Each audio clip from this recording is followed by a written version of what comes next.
وقدروا بالفعل ان هم يحققوا حلمهم وعملوا طياره. ايه قصه الطياره؟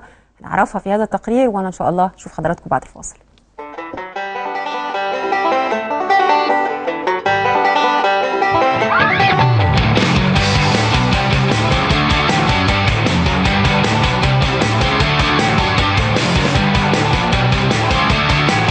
كارلوس، مروان ويوسف، 3 أطفال لسه يا دوب بيقولوا يا هادي، لكنها بداية مبشرة بجيل جديد مليان عباقرة.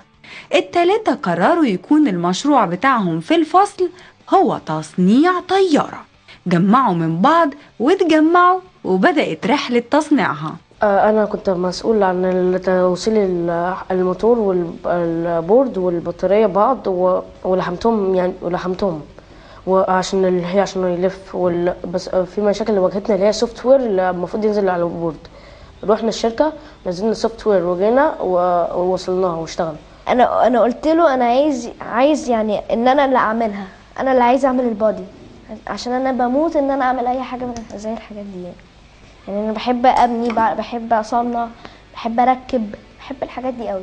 انا كان دوري في الطياره انا اعمل سيرش على النت عن تركيبه الطياره مكوناتها ايه، وانا برضو كنت بعمل سيرش عن المحلات اللي انا اشتريه، وشوفنا محل في العباسيه جبنا منه الموتور والمروحه والبورده والبطاريه وقدرنا ان احنا نركبها. الادوار كانت قليله لكن مش بسيطه على اطفال في السن ده.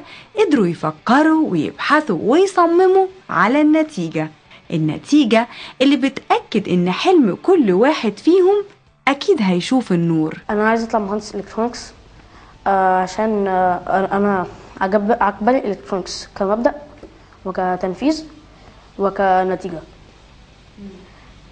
والموضوع كمان الموضوع مش ممل، يعني عجبني قوي، وتنفيذه هو هيحتاج وقت طويل وهيحتاج ناس كتير تساعدني، بس برضو الموضوع بيكون كويس. نفسي ابقى مهندس معماري علشان يعني اكسر رقم قياسي. انا نفسي جدا ان انا اعمل عمارة اكبر من برج خليفة، اطول. نفسي اطلع مهندس طيران. فكرتهم بتنفيذها أكيد وراها أهالي، مدرسين ومشرفين ساعدوهم وشجعوهم. وبعد اجتماع ثلاثي الأطراف بين ال3 مخترعين قرروا ما هو آت. هو احنا في الأول نحب نشكر بابا يوسف ومستر عصام ومشيرين والمدرسة علشان هم اللي شجعونا جامد جدا يعني، ولولاهم ما كناش نعرف نعمل الطياره دي. ومستر عصام ومشيرين ساعدونا جامد قوي وحلوا معانا مشاكل كتير، واي مشكله كانت بتواجهنا هم الاثنين كانوا بيساعدونا جامد قوي. من صغرهم بيشغلوا مخهم وبيقدروا اللي بيقف جنبهم. عناصر مهمه تفرحك وتخليك تفتخر انك بتلمسها في اطفال. لميس سلامه 90 دقيقه.